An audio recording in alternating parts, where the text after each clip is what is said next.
Psalam 118. Pravednik se raduje pobjedi. Hvalite Gospoda, jer je dobar, jer je do vijeka milost njegova. Blagosloven koji ide u ime Gospodnje, blagosiljamo vas iz doma Gospodnjega. Aliluja. Neka reče Izrail, da je do vijeka milost njegova.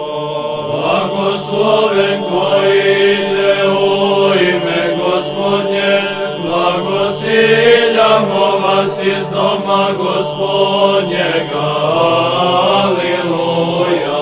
Neka reče doma rogo, da je do vijeka milost njegova.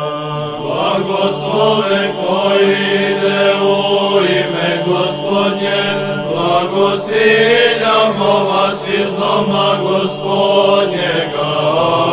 Aliluja.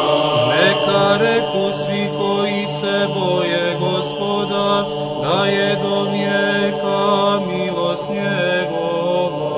Blagosloven koji ide u ime Gospodnje, blagosiljamo vas iz doma Gospodnjega.